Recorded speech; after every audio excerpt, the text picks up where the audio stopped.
Okay, great. So let us begin. So how many of you were able to understand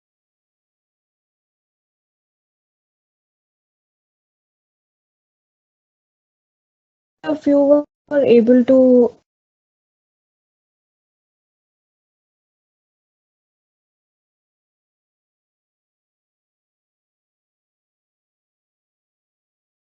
discuss today? Uh,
Please respond to the poll, everyone.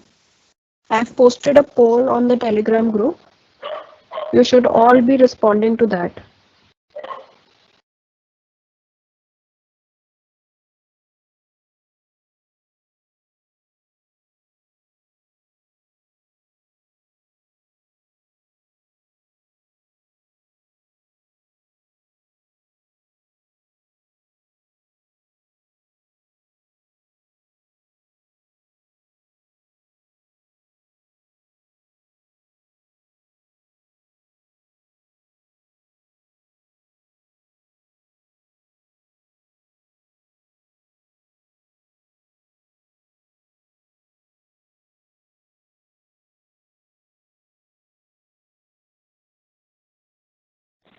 What about the others who haven't responded? Have you not started with the project?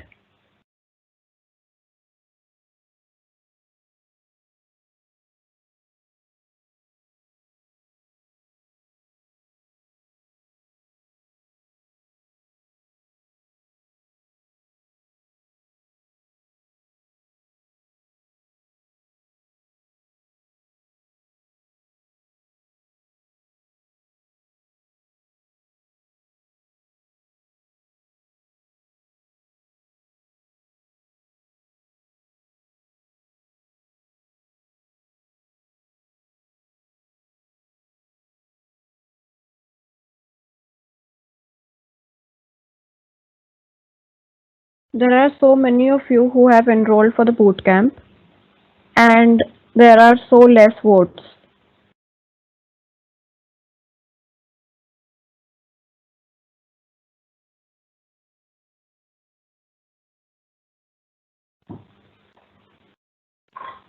No, so the project is specific to either C or C++, since OpenCV is available only in C++, so it is something that you should be doing in only C++ and not Python.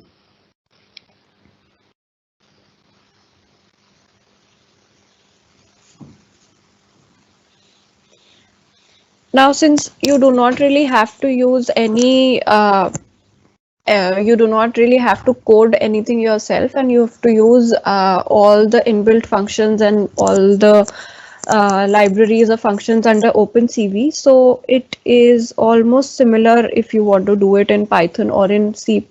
So what are you having any issue in going ahead with C++? Yes, OpenCV is also for Python. I know that, but we are not going ahead with Python. So what is the problem with going ahead with C++ if OpenCV is available both in C++ and Python?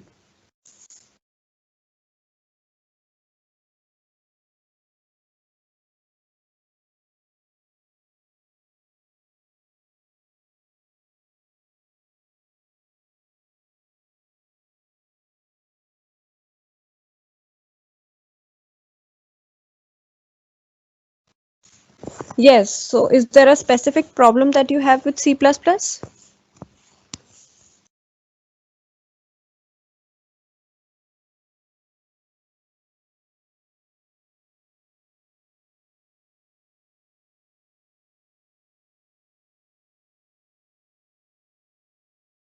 So all the installation issues and the other issues that you're having, you should be able to solve them using your friend's help or either looking online, right?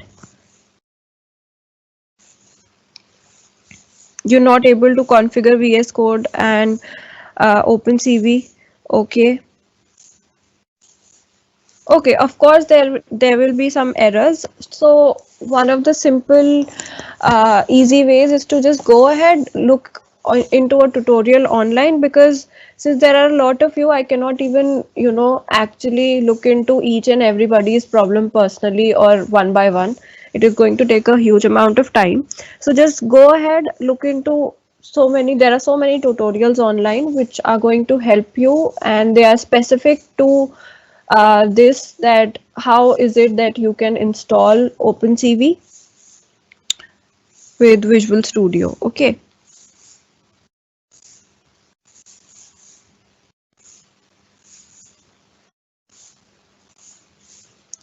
And also, so a lot of you have already been posting your doubts and whatever issues you are facing on the group.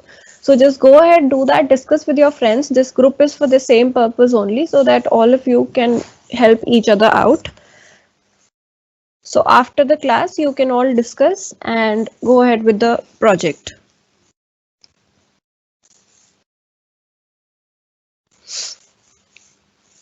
Okay, so Python is not for this particular project. This will have to be submitted in C++ only, Harshit. So no luck there. Okay, so let us move ahead and discuss the topics for today. because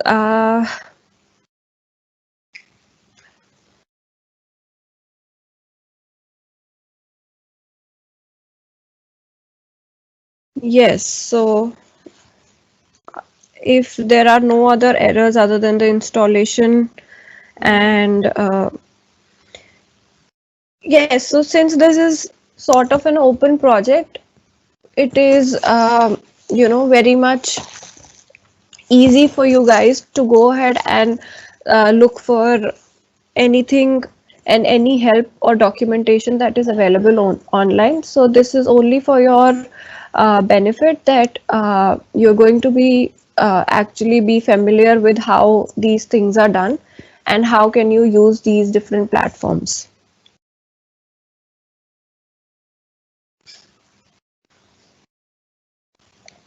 Okay, so these are basically the same, Virtual Studio and VS Code. The versions are actually different, so they have sort of different names. Both of these are going to be working. If you want to do it in VS Code, you can do that. It is Virtual Studio Code. And if you want to do it in Visual Studio, you can do that as well. So go ahead, whichever you find suitable, you can go ahead and do your project in that. Okay, so if you find it online, uh, whichever documentation you are referring to, if in that particular documentation you have Visual Studio or in other documentation you have Visual Studio Code, you can refer to that. So it is your choice totally. There is only a version difference. So there's this 2019 version, which is a lot of you have been successful in doing that. So yes, you can do that. When we create new project, then we have to add the libraries like include and .lib. So we have to repeat the same process whenever we create any new project. If you are talking about installing the libraries, installation is only once. However, including the libraries for a separate project, you have to include the libraries every time. Okay, so let us move ahead with today's topic. So today we are going to be talking about searching and what are the different ways in which you can actually perform searching. And we are going to look into three different algorithms for searching, which is linear search, binary search, and we are also going to look into jump search. Okay.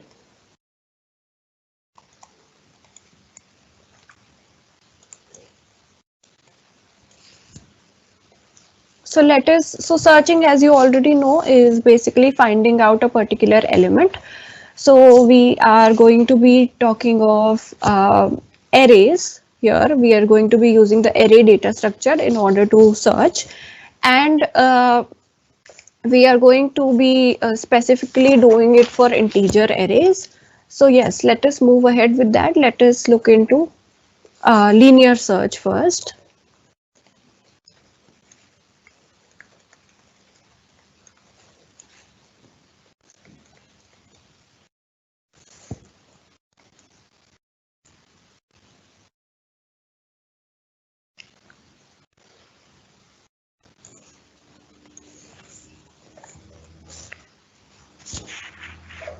Okay, so can anyone tell me what is linear search?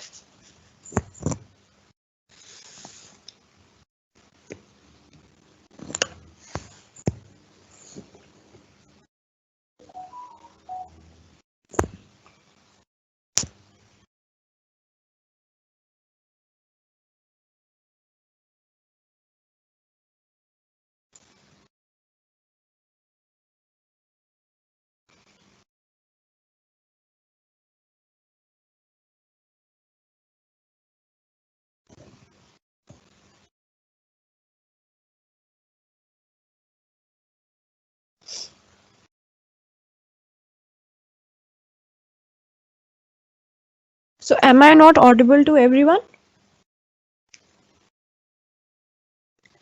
Can everyone see the screen?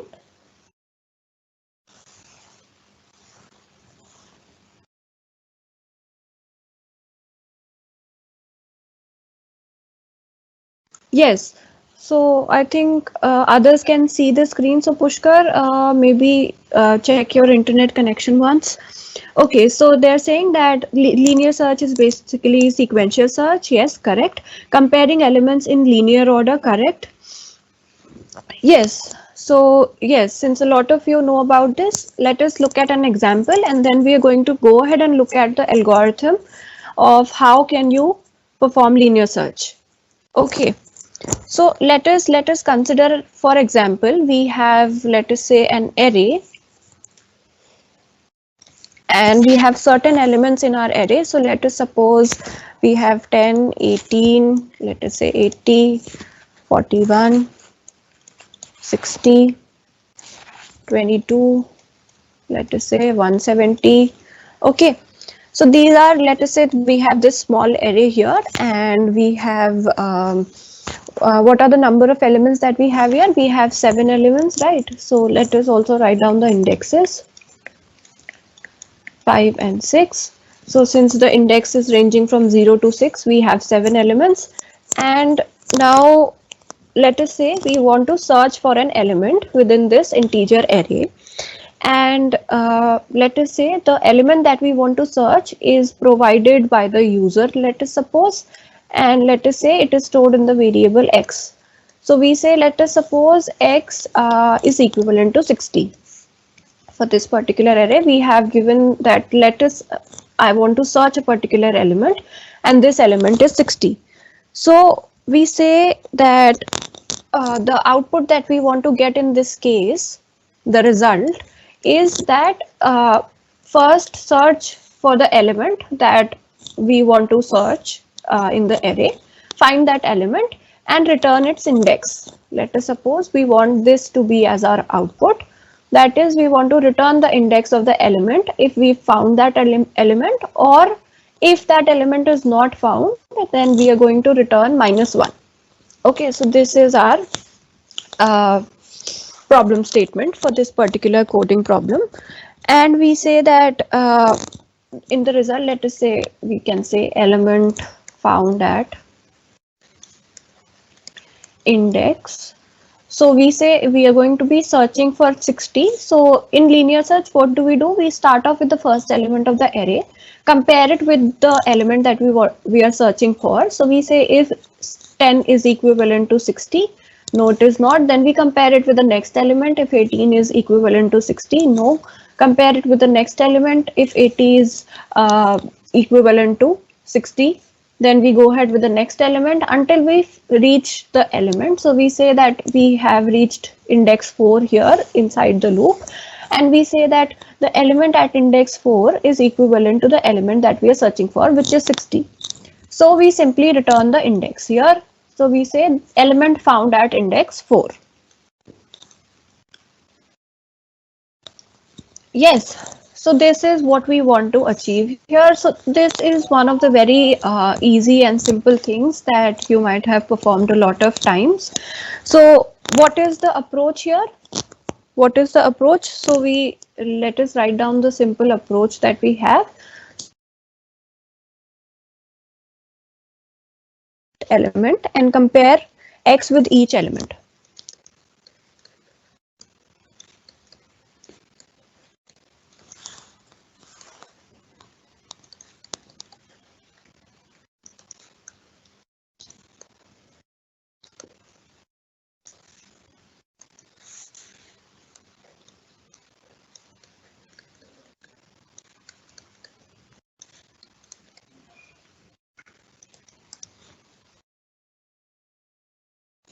Okay, so we start off from the first element of the array, compare with each element, and we say that if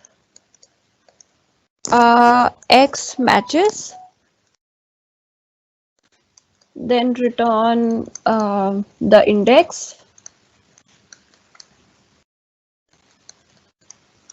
Otherwise, if we reach to the end of the array and we do not find the element that we are searching for, we return -1, right? So this is the simple approach that you can follow. And what are you going to do in this case? You simply run a loop and traverse the array element by element.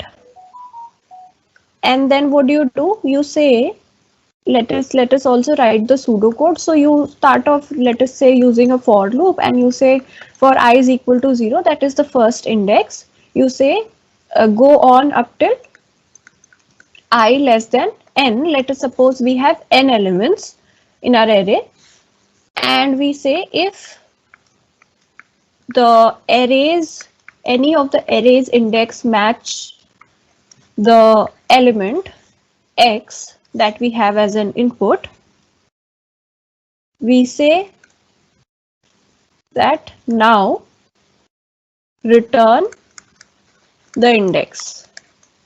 So sorry, not -1 here, we are going to have I, return I here. And if it is not found, then what do? We come out of the loop and we simply return -1, right? So it is going to be in this form. So has everyone understood this? You might have done it a lot of times. We are just reviewing linear search. This is all about linear search. And can anyone, so if you're understanding, can you go ahead and tell me what is the time complexity? What is the time complexity for linear search?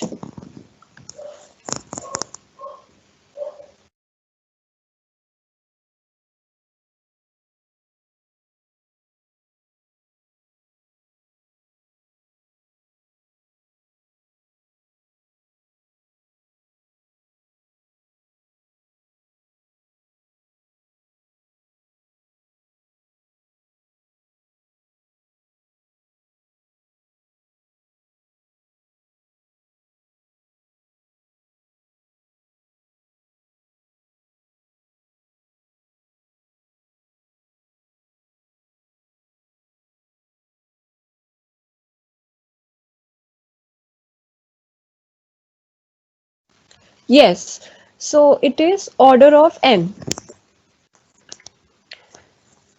So a lot of you are answering on the group. That's great. We say that it is, the time complexity here is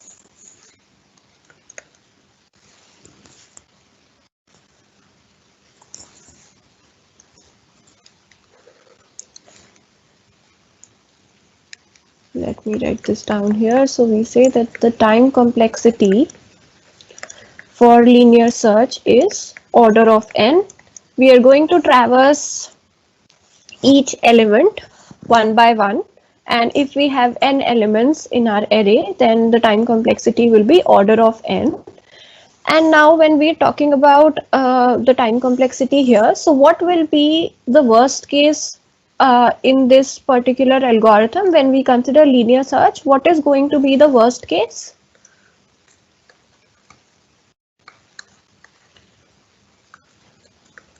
So the worst case here will be that you are going to have the element that you want to search for at the end of the array, right? So say suppose you've been given a big array and you want to search for an element. So the worst case will be that the element will be at the end, which is at the last index, right? So you start searching from the beginning, and but your element is at the last index, so that is going to be the worst case.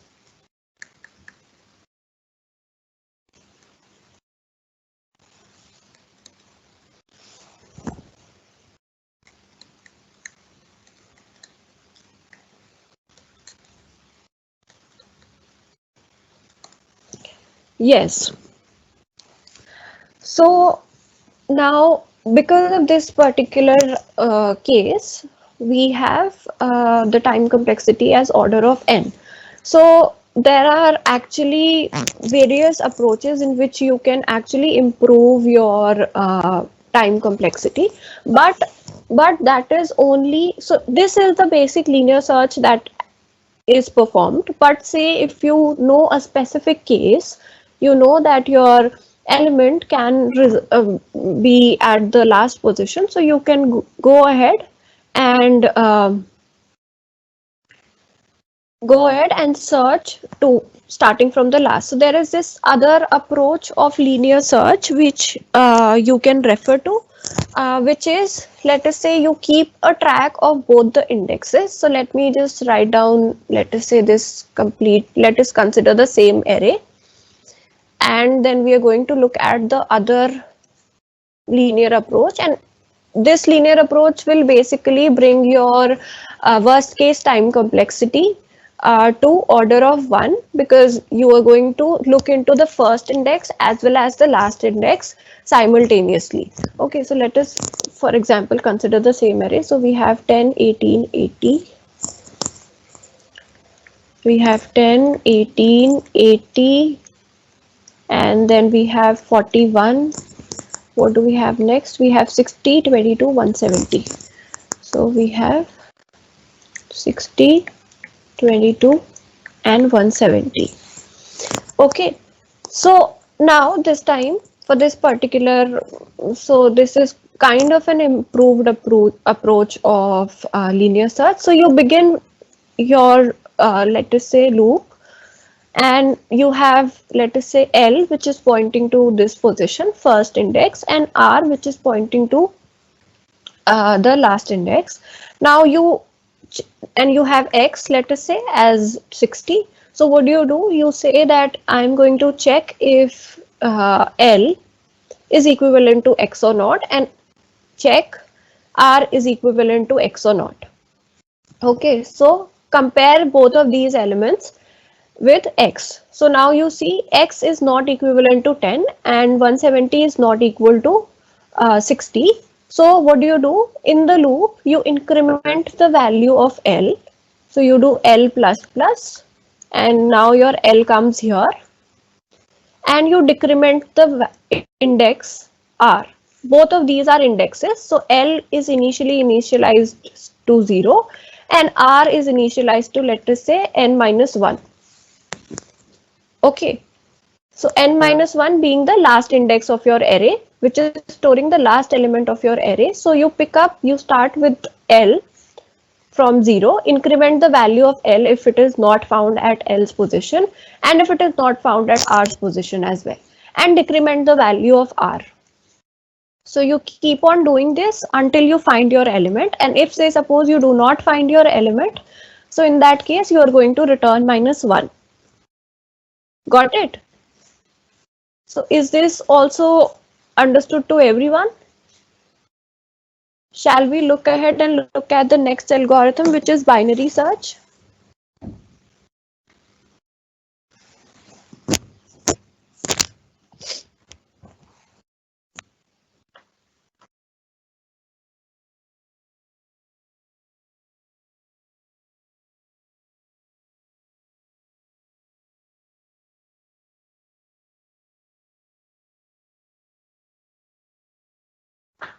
Okay, good.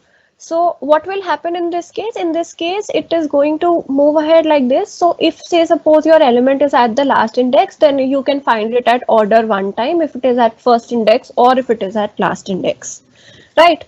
Okay, so let us move ahead and look into the next algorithm that we're going to be discussing.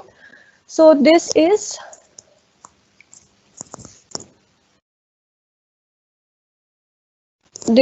binary search.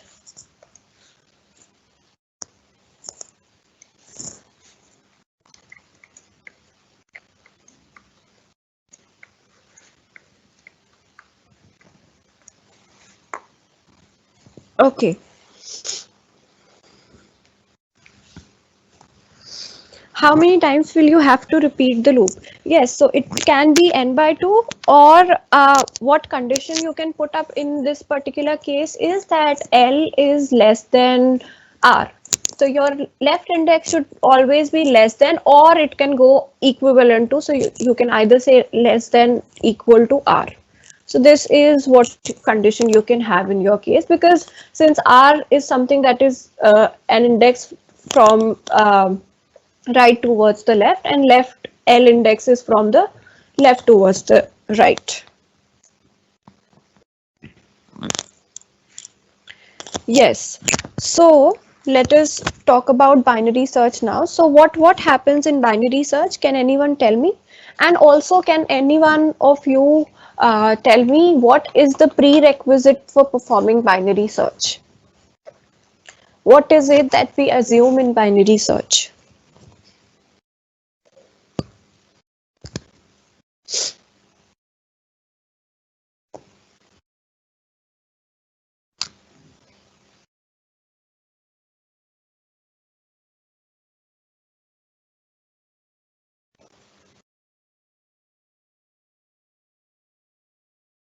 Yes, anyone?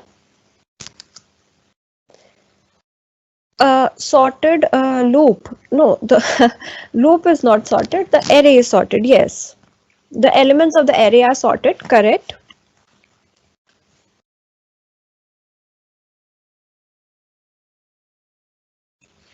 Correct.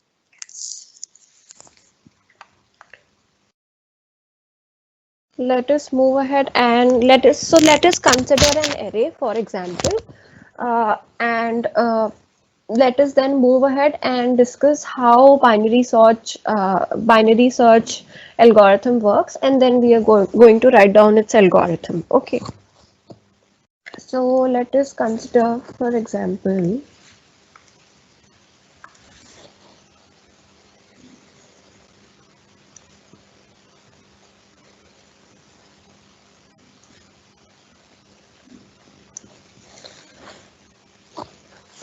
okay. So let us say you have these elements. Now the uh, the fact that we assume here is that the array is sorted. So we say sorted array, on which you can now perform searching of an element. So say you have these elements, let us say 11, 12, 17, let us say 25, 38, let us take up 56, 75, and let us consider another element. So we say, let us say 90.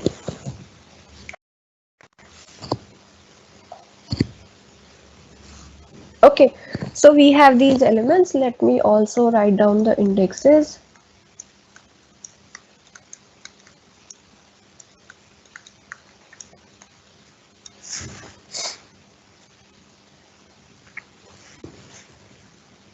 So you have, let us say, this array, and let us take, for example, that you have to search for the element 25.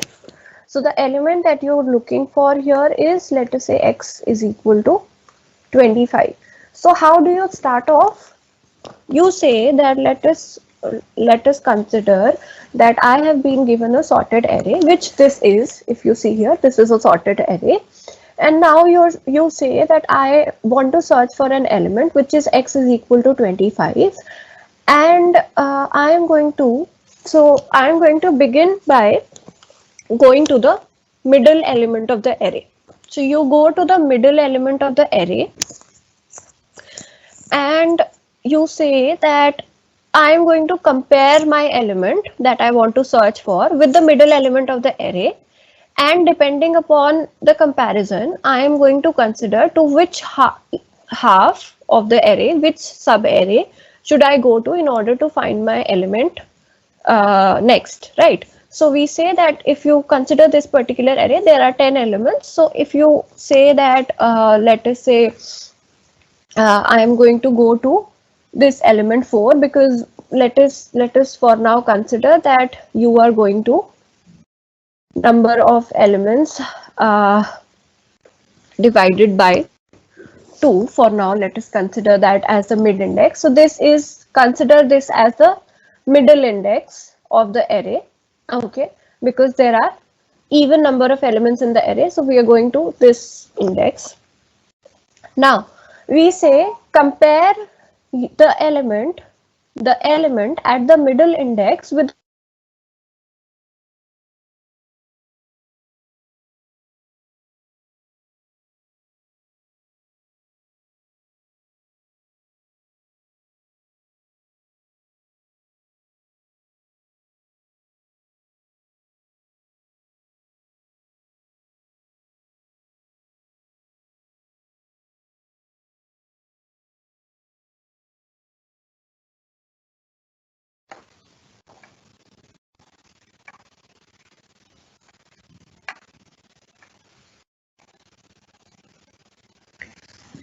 Okay, so I was saying that we are going to compare this element 17 with, which is at the mid index, with the element that we are searching for. So I compare 17 with 25, and then I say that since you see that the element which is, so we consider this as, let us say, A of mid,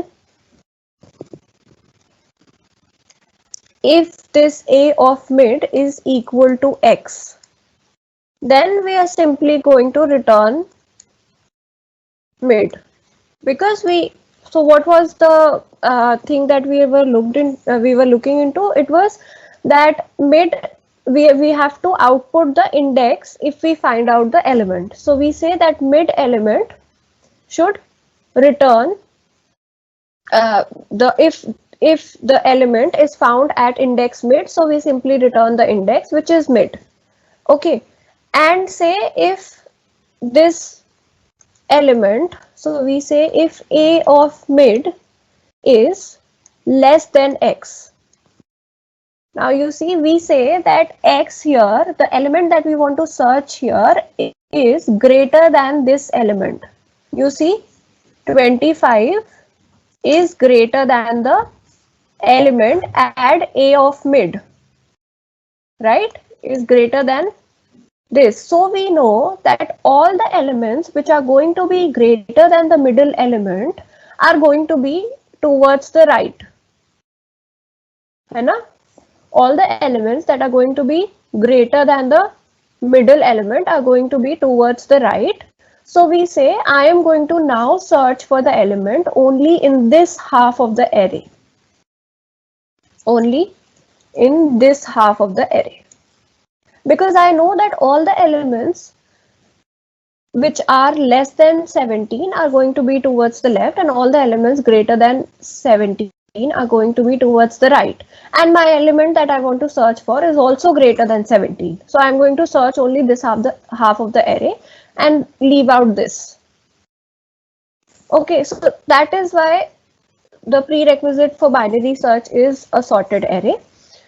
And so what do? We say that search in right subarray,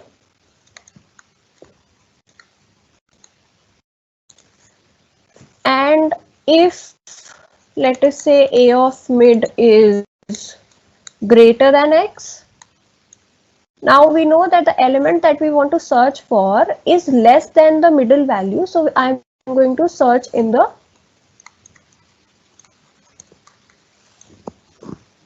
left subarray. Okay.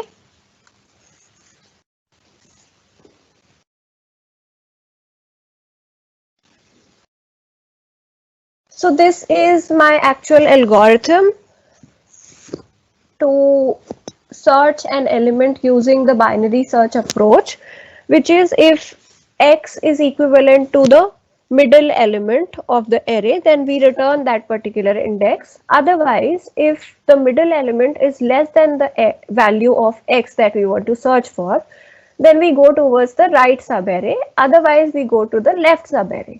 Now, what happens in this case? So we were considering this X is equal to 25, and we saw that the middle element is less than X, and I am now going to go to the right subarray. So now for searching in this right subarray, we consider this as the complete array that we want to search into. So now we again go to the mid element of this particular array. So this array here now has 5 elements. So these 5 elements will have the middle element as 56, this element. So again, I am going to compare this with the value of X. So X is not equal to mid element, which is 56. So we go to the next condition, which is if 56 is less than X. 56 is not less than X. The next condition becomes true, which is 56 is greater than X. And X here is 25. Right, so now we know that this element is greater. So it means if I go to the right, all the elements greater than this will be found, and all elements smaller than 56 will be found towards the left. So I go towards the left. Within When I go towards the left, I consider this subarray now. This is the next part of the subarray that we consider, and I am going to go to the mid. So I go to 25.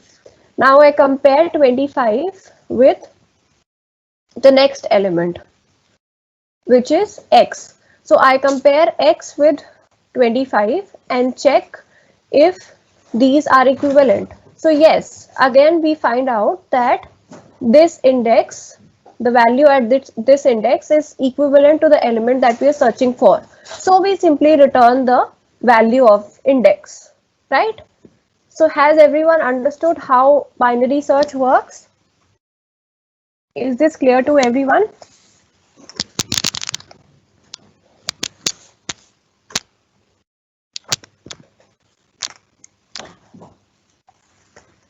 Any doubts, anyone?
Okay.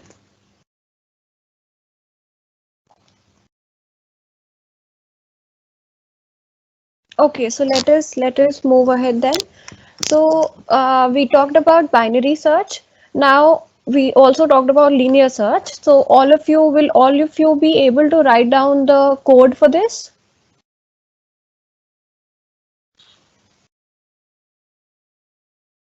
All of you should be able to write down the code for this. We've already discussed how the algorithm works, right? So the code for these are simple. Your homework for today will be coding these approaches, which is linear search, binary search, and also jump search that we are going to be discussing. Okay, good.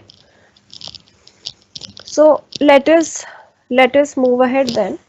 Let us look into the third uh, algorithm that we want to see, which is say jump search.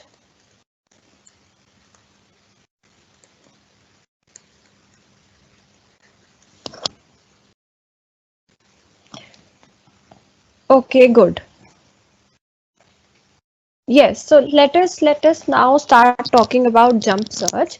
So does any one of you know what jump search is, or do you have any idea about it by looking at the name?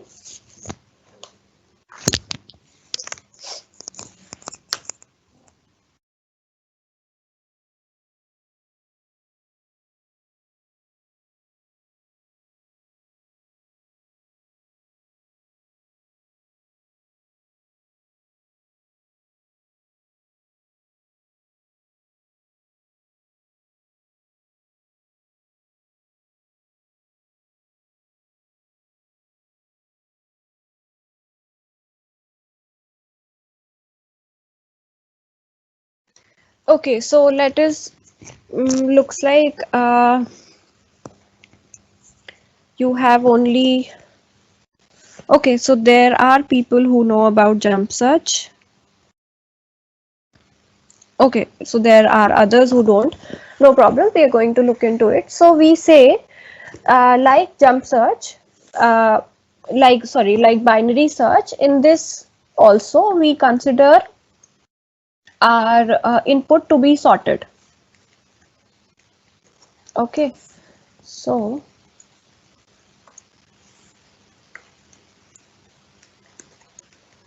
okay, so let us again consider an example.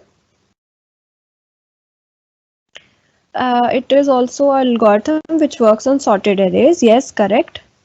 Making half jumps and then rapidly making smaller jumps. Okay. Uh, okay, so there are different approaches to jump search. So we are going to be discussing one of those, which is making jumps of root n size. Okay, so let us consider here another array.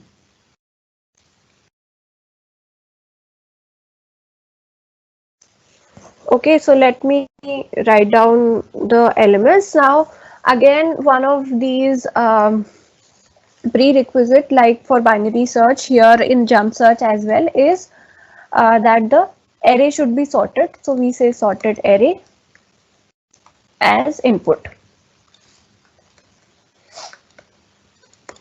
Okay, now let us consider an array. So since we are going to have a sorted array, let us consider a simple example. So say I have elements 10, 20, 30, 40, 50, 60, 70, 80 and 90. So let us say I have these many elements, and let me also write down the indexes here: 5, 6, 7 and 8. Okay, so we say that let us suppose the element that we want to search here is 60. Let us consider this as our example to see how jump search works. Okay, so now let us see how you're going to divide the array. And so we, in this particular case, we are going to consider different blocks of arrays, and we are going to have a set of elements within which we are going to make jumps and then search for the array. So we say that in this case, for let us say we have, since we have n here as 9, okay, let us consider that we are going to make a jump of under root of n. So we have 9. This results to 3. Okay, so let us say we are going to make jumps of size 3. So how do we decide the indexes? Let us say we begin with the 0th index. The next index that we are going to will be 0 plus 3. The next index we are going to go to will be third index. After third index, we add again under root n here, which is 3 plus 3 results to 6. So we go to sixth index. Then we add 3 here. This results to index 9, but 9 is not index in our example. So we consider these 3 indexes, and then we are going to jump. Okay, so what do? We say start from the 0th index and compare 0th index with your element. Okay, so I start from the 0th index. I compare if this element is equivalent to this element here, which is that is the element that we are searching, which is 60. So 60 is not equivalent to 10, right? 60 is not equivalent to 10. So we make a jump and we go to index 3. Okay. Now we've gone to index 3. We are going to search if 40, compare, which is if 40 is equivalent to 60. Now 40 is not equivalent to 60. So we go ahead and we jump to the next index. What is the next index that we have? The next index is 3 plus root of n, which is 6 here. So we consider this index 70. Now we see that 70 here is not equivalent to 60, but it is greater than 60. So every time you are comparing the elements, you are also going to compare if that value is greater than 60 or not. So the element that, since we are considering a sorted array as our input, so we also check if the element is greater than the element we are searching for or not. So now you see 70 here is greater than 60. So we stop at this particular position, and what do? Now the next thing we do here is we go back to the previous index. We say that I am going to go back to the previous index because I have come too far, and the element that I have currently is something which is greater than the element that I am searching. So I go back to this index, the previous index, and I say now from this index onwards till the next index, till here, the index that you had, I am going to linearly search the array. So it is kind of a combination here. You are also going to perform linear search, and you are also going to perform the jump search, because you're jumping and then then if you find out an element which is greater than the element that you're searching, so you go back to the previous element and then linearly search this particular block.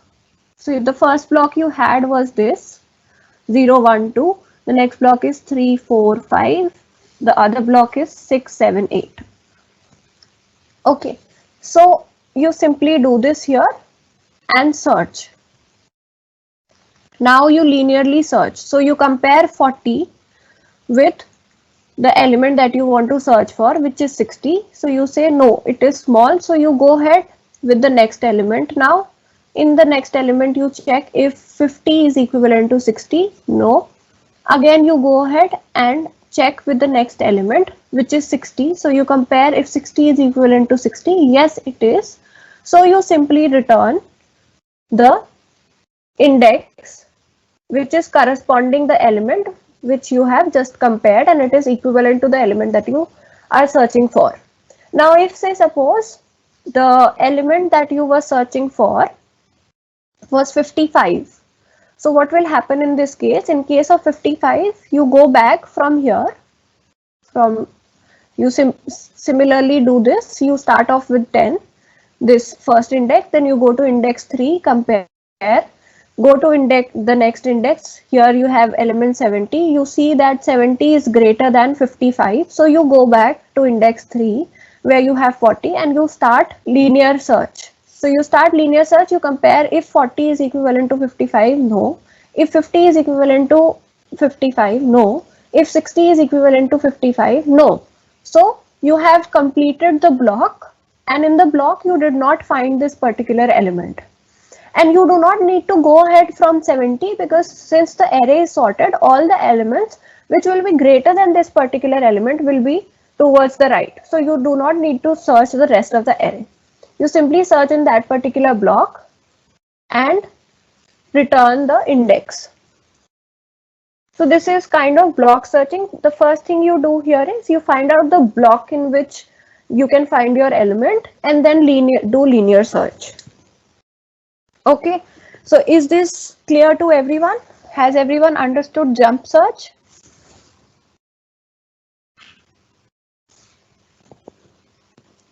And now also, so there will be a case where this is not going to be a whole number, right? So in that case, you're going to use sqrt function, sqrt of n function, and using this function, you're going to find out the square root. So whatever integer this results to is going to be your block size.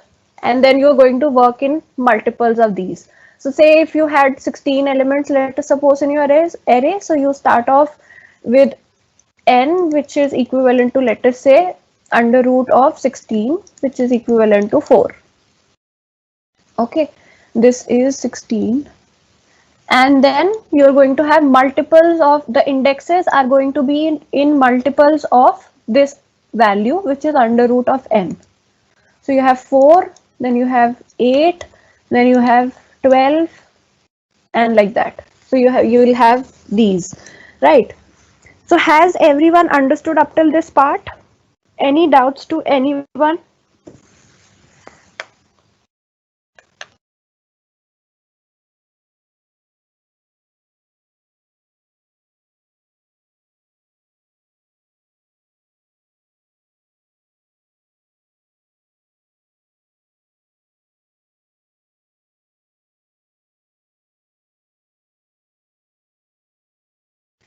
Yes, so if the value of n is equal to 10, then also it is going to be 3. You're going to consider sqrtn. It is going to result to 3 point something, but you're going to consider the integer only.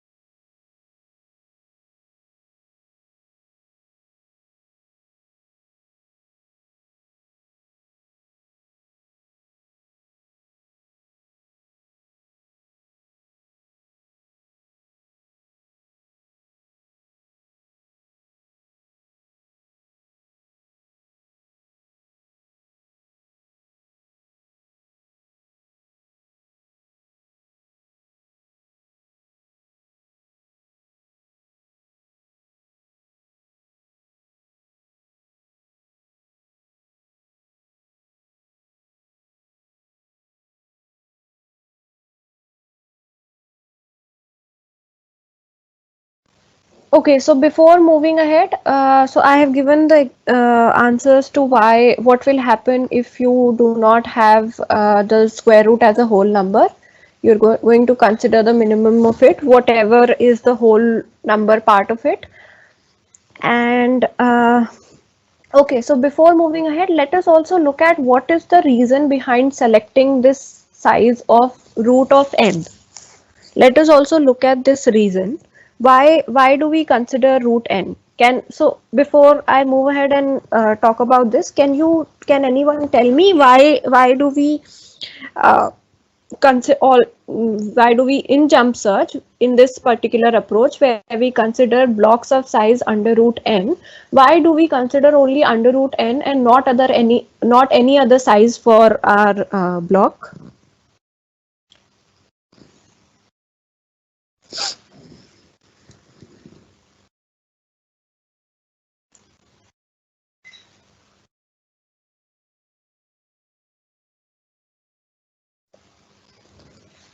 Yes, so there is going to be a separate loop for jumps, and there is going to be a separate loop for the search as well. So first you do the jump search part, which is the jumping part inside a single loop, and then after once you found out which block will contain your element, then you perform linear search in another loop and find out the element in only that particular block.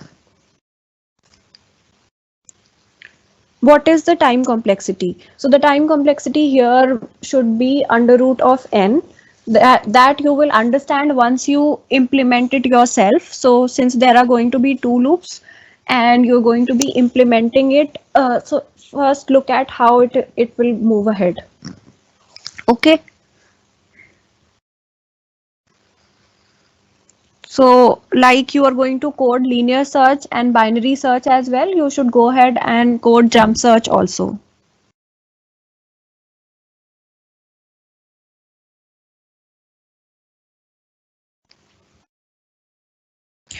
Reason of square root n is probably to take each subpart equal. So, okay.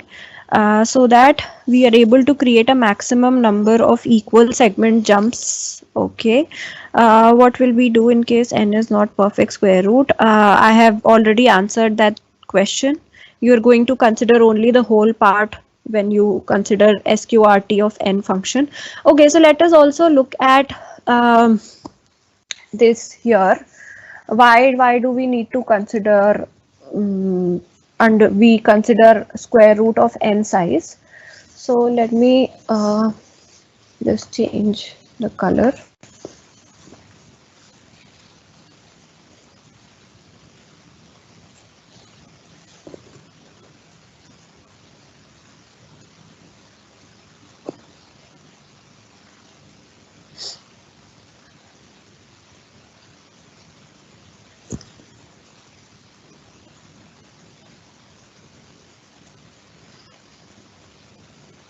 Okay, so we let us consider this same example. We have 9 elements here,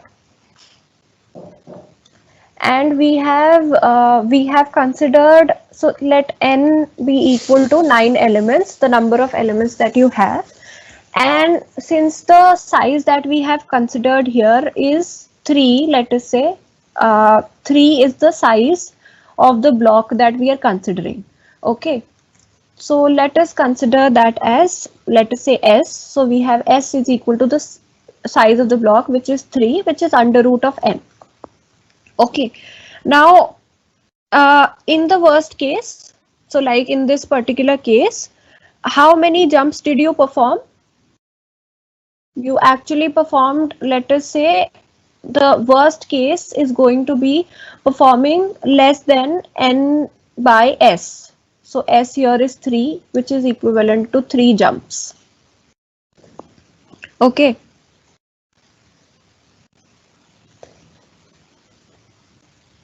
Here we have performed 2 jumps, 1 and 2. The worst case will be less than n by s jumps, right?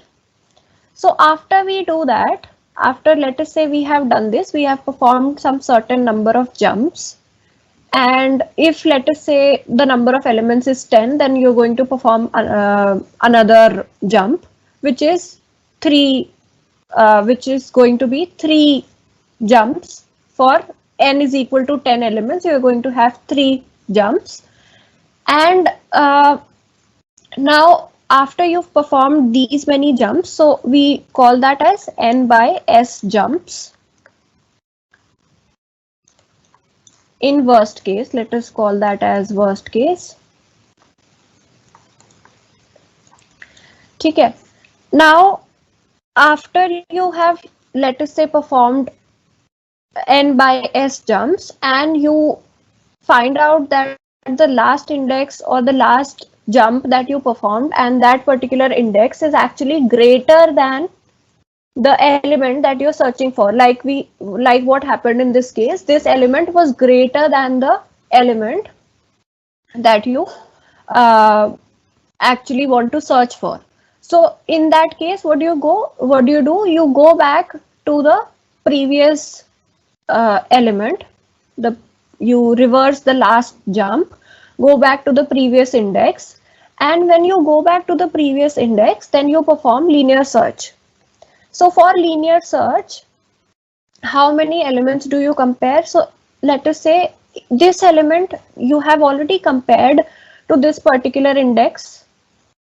When you jumped the first time here, you compared your element to this index, right? So now when you jump back, if you want, you can, or if you do not, then you can also say that I am not going to perform this comparison. So what do? You compare with the next element and go on up till this block when you start from the block of the next index. Okay, so you are going to search linearly these two elements. So you say that I am going to compare m times in linear search.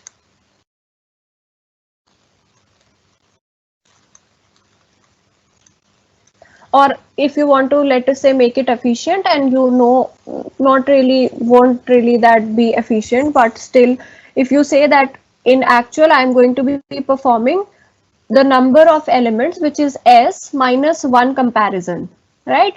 Here you are going to make 2 comparisons, which is this, compare this element with these 2 elements, right? So there are going to be m times, this m is going to be equivalent to s minus 1. right? Is everyone understanding?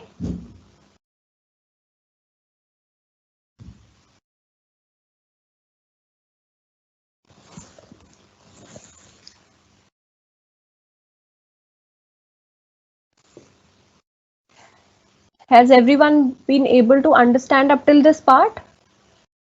The number of jumps in worst case is n by s, and the number of times that we compare in linear search is going to be s minus 1.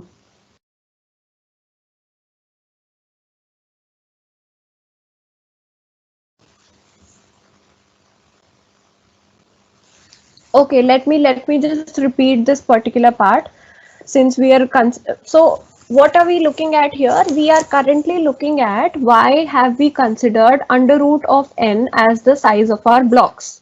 Okay, so we are finding out the reason for this. So we say that we are going to, let us say, consider this particular array, and we are going to see how many jumps do we need to perform in the worst case. So we say in the worst case we are going to perform n by s jumps. What is n? N is equivalent to the number of elements that we have, and s is equivalent to the size of each block. So size of each block is 3 for this particular array, and number of jumps number of jumps will be n by s. Okay, so this is about number of jumps. Now we say that, say suppose in the worst case what happens, that you jump to a particular position, you have made n by s jumps, and you find out that the element, like in this case what happened, the element at this particular index, when we made the last jump, the element at this index was greater than the element at here, basically the element that we are searching. So if the element is greater than the element that we are searching, what do? We go back, make another jump. So we go back, make another jump, and what do? We say that I am going to now perform linear search. So in linear search, how many comparisons do you have to do? In linear search, you will have to make size minus 1 number of comparisons. Okay, so once you make size minus 1 number of comparisons, and how do we come to this size minus 1? So if you say you have a block of size 3 and you say that I have already compared to this element 3 previously, and now I have only 2 elements which are remaining that I want to compare with the element that I am searching for in this block. So you say that I am going to perform in the linear search s minus 1 number of comparisons. So consider this as s minus 1. Sorry. Instead of writing this, s minus 1 times in linear search. Okay. So once you do that, you say that the total number of comparisons in the worst case are going to be, so you say total number of comparisons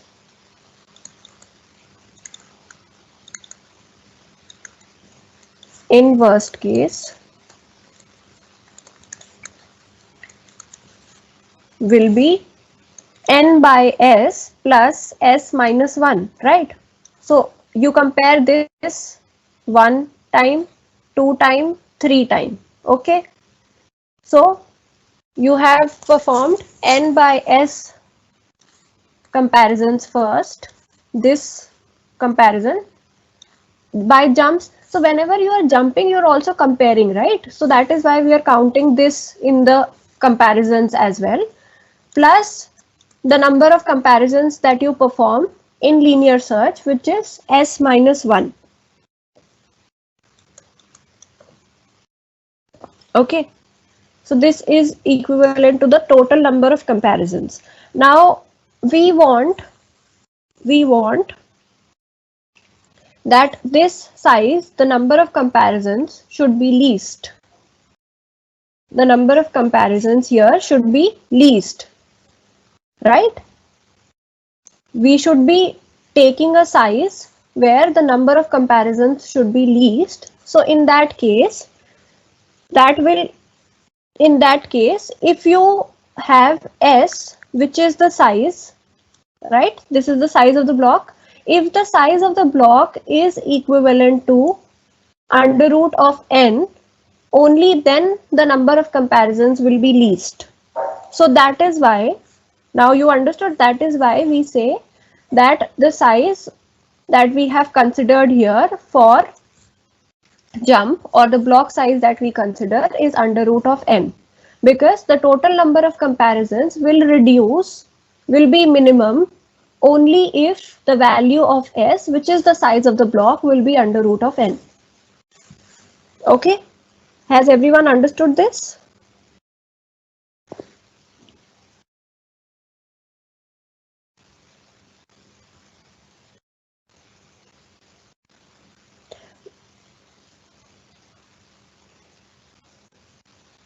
Is this clear to everyone?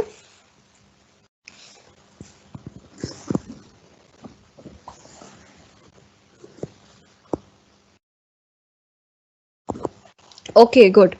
What if the search element is in the position of 10, 40 or 70? Then you're simply going to return. But here we are talking about the worst case in order to find out the size of the block. What is the optimal size of the block? Okay, so this is all about jump search. So if any one of you have any doubts in linear search, binary search, or even jump search, then you can share your queries in the group, and I'm going to take up those queries. Now you should all be able to code these problems, which is right. So your homework for today is going to be to write down the code for linear search, binary search, as well as jump search.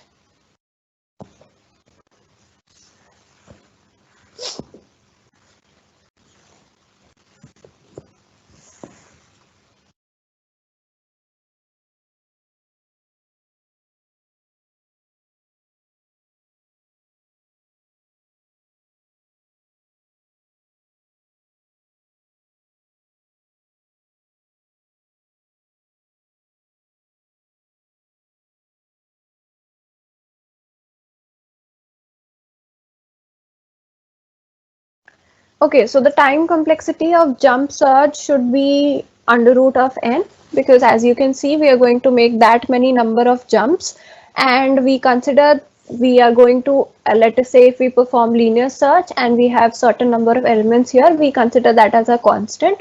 So the loop, so once you write down the code, you'll understand it more clearly, that how it is coming out to be order of under root n in the worst case.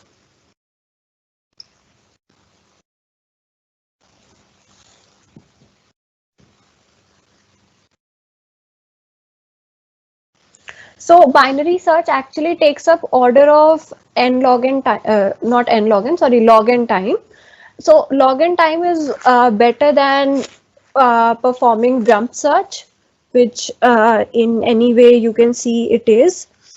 So binary search is actually implemented, mostly used because of its being more efficient, and also since the comparisons here are going to be actually less. Okay.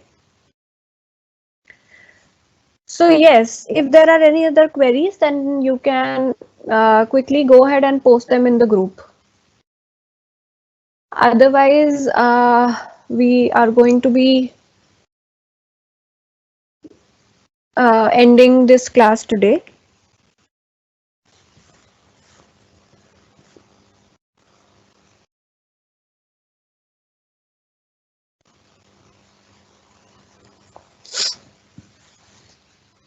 Also, so yes, before we end, I would also like to say that a lot of you have been worrying a lot about the tests that we are giving you. So the Hacker Earth tests that are the links that are provided to you are, so they're also for your basics, obviously, to for you to get into the practice part of the code, but it is majorly for you to understand that how can you actually attempt coding exams online, and to make you familiar with online compilers and coding environment which is provided online.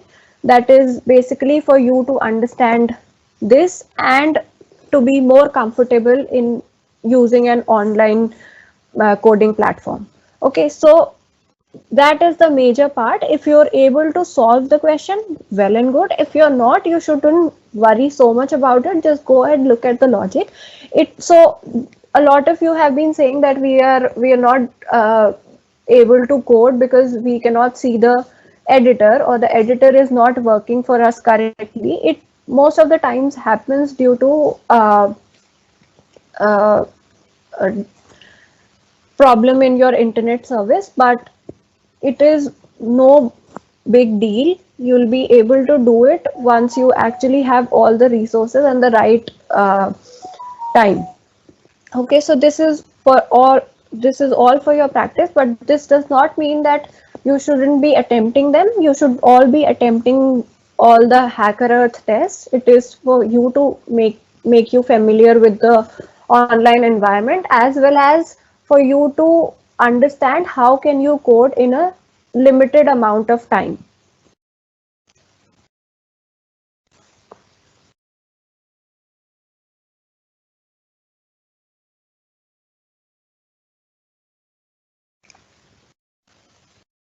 Instead of taking square root n, can't we take a jump of 2? So so actually jumping size, the size that I don't think that you listened to this part carefully, where we discussed what is the importance of taking under root n. So we are taking under root n because that is something that is going to reduce the number of comparisons. So obviously any particular algorithm, searching algorithm, will take into consider different parameters. So one of those is how many comparisons does it perform. Okay, so if we want to, let us say, reduce the number of comparisons, then under root of n is something that is going to actually make the number of comparisons less. So if you, let us say, make a jump of 2, so after every 2 elements, you are going to be comparing the element these many number of times. Obviously, there are going to be cases where your algorithm, which is making a jump of 2, is going to be efficient.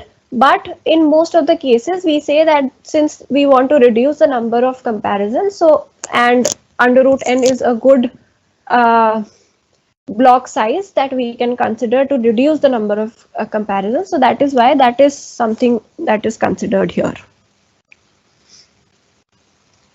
Okay, when and where do you have to submit the OpenCV project? So it is obviously going to be online, but we are going to be discussing about that as well. But surely it is not going to be today. It can be towards the end of the bootcamp, or maybe since I can see that a lot of you are still with the progress in the project, and a lot of you are facing issues. So we are not going to really have it on today, not today, but very soon. So yes, you should all go ahead and keep doing that.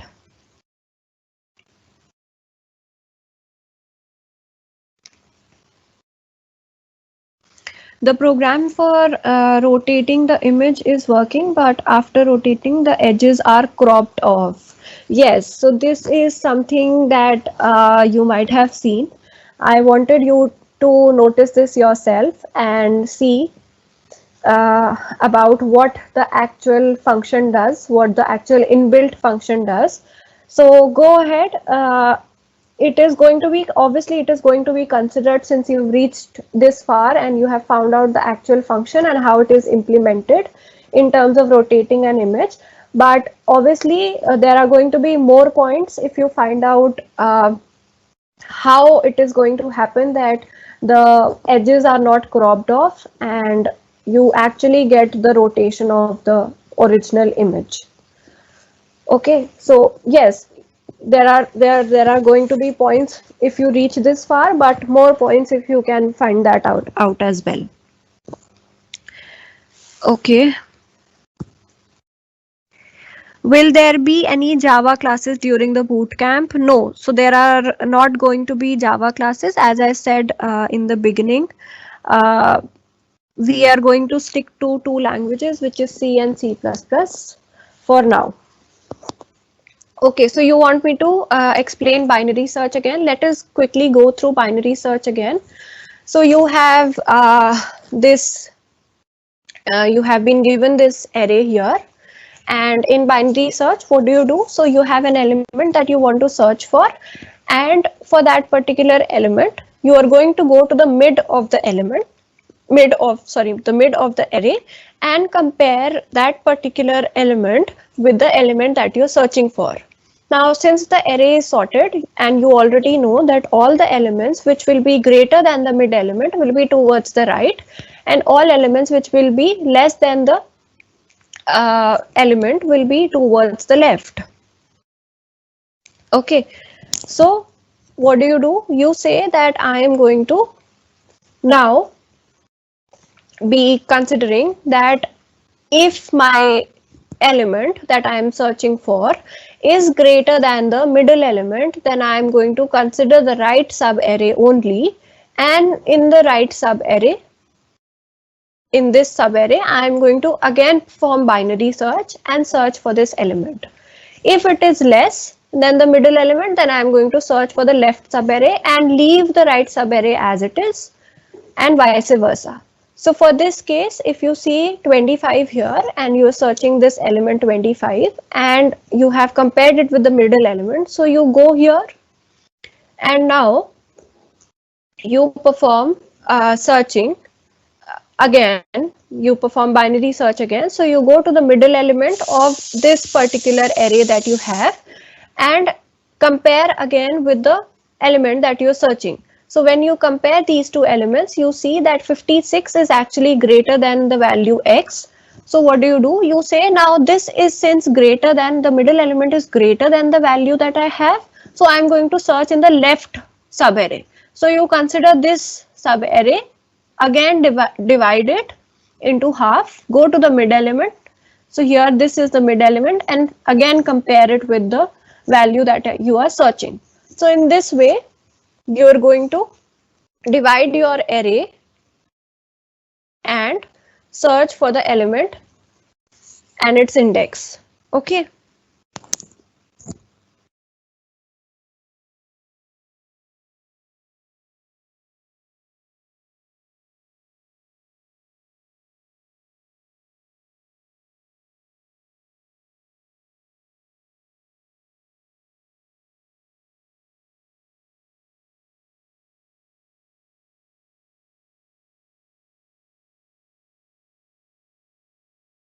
Okay, so if we are talking about classes on 25th, yes, there are going to be class on 25th as well. Again, we are going to have the same 2-hour session on 25th as well.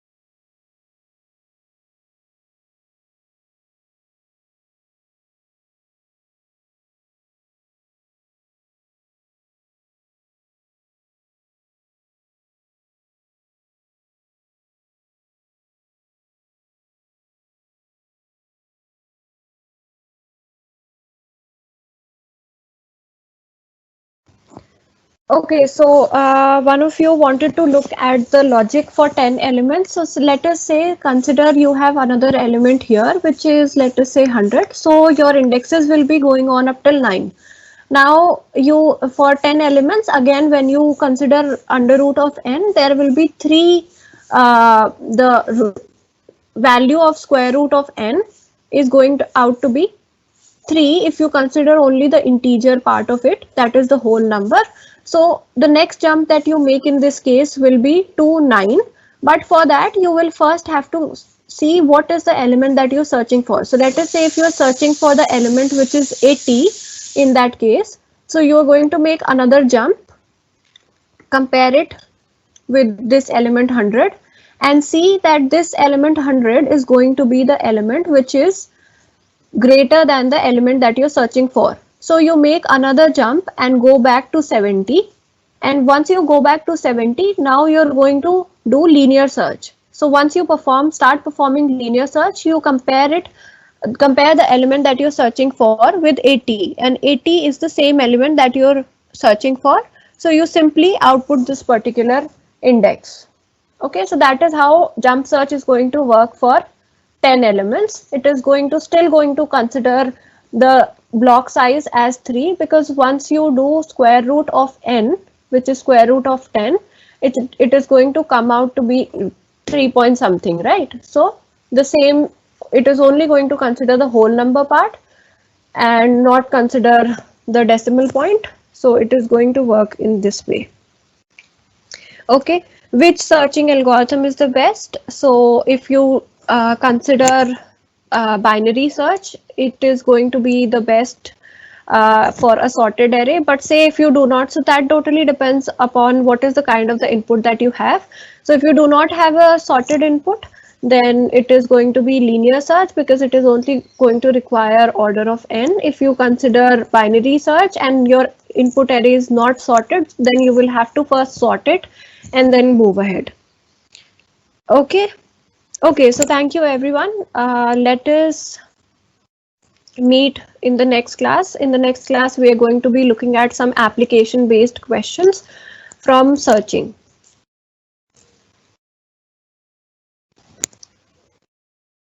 Okay, thank you.